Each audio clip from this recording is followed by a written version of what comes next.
oyez, oyez, que les esprits affranchis soient tout oui. Vous qui êtes là, témoins de cet instant historique, je vous invite à retrouver le sens profond de la nouvelle prophétie des origines des objets sacrés du slam français. En cette fin de saison de l'An de Grâce 2015, ne soyez pas dupes et sachez que Jaharoupa, le 3 juillet, rime avec objet sacré. Notre preux chevalier, Denis Délec, va vous passer son message.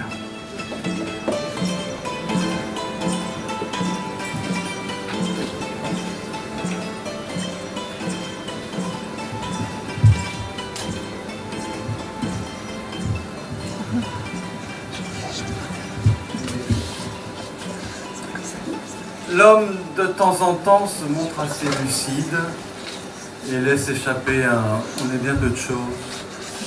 Il se demande ce qu'il fait là, si stupide,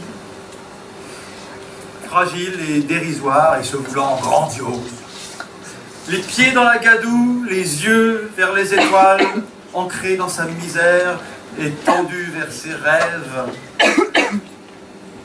Prisonnier de son corps, mais hissant la grand voile, il se couche en pensant « faudrait que je me lève ». Alors il se fabrique une idole, un totem, une mascotte, un graal, un symbole, un fétiche. Il trouve une relique et la proclame emblème, prend une allégorie et s'en fait une affiche. Il lui faut du sacré, un objet de ferveur, un machin triste et moche à déclarer sublime, pour excuser sa vie trop brève et sans saveur, pour se gaver l'esprit quand le cœur fait régime. Les poètes, eux aussi, se nourrissent de culte, ont besoin d'absolu pour penser leur tourment, faisant planer leurs vers au-dessus du tumulte.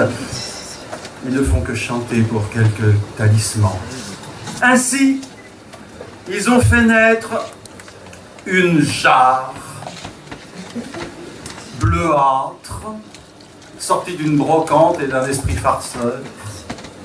Les slameurs, pour l'avoir, étaient prêts à se battre. On nommait chevaliers ces rares possesseurs. Mais un soir, à Poitiers, après une dure lutte, un grand poète, chauve, emporta le trophée, puis se le fit voler par une sombre brute, misérable jouteur clamant des rimes en i. Les slameurs sont en deuil, la jarre a disparu.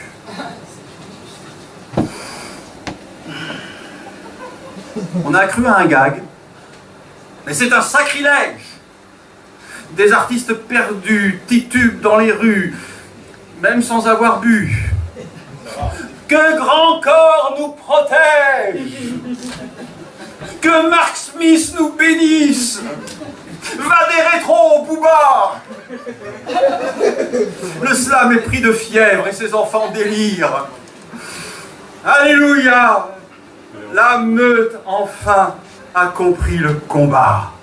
La poésie réclame un gris-gris à brandir.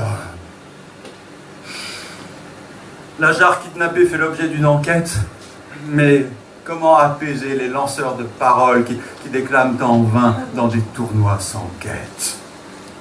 Réjouissez-vous, poètes! Voici la Sainte Grolle!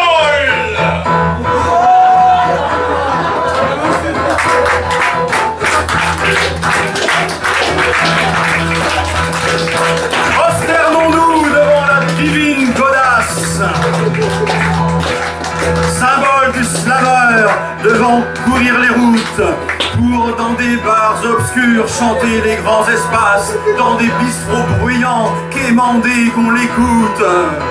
Oh, Sainte Grolle, Graal du poète nomade, ta vocation est de passer de main en main. La meute l'a béni avec Grand Corps malade. Ce soir, prends ton envol, éclaire nos chemins.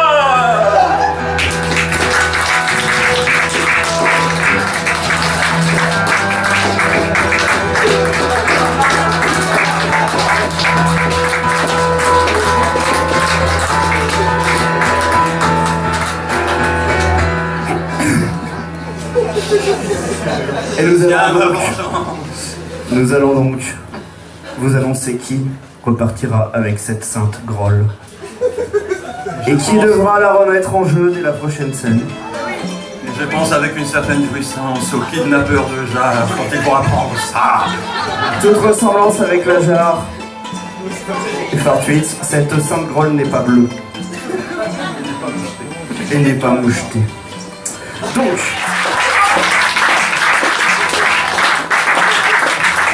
dis-moi. J'appelle en première position Fifamé.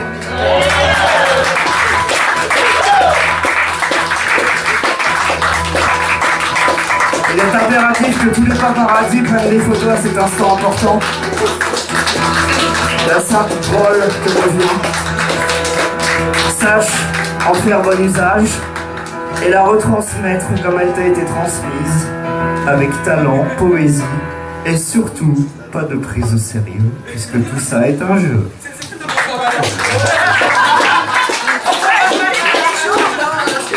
Et fais bien attention à pas te la faire voler. N'oubliez pas que la poésie est faite pour être partagée, et qu'il n'y a pas de bon ou de mauvais poète, que tout ça est un jeu, et que tout ça est un prétexte pour qu'on puisse partager notre poésie. Merci, merci.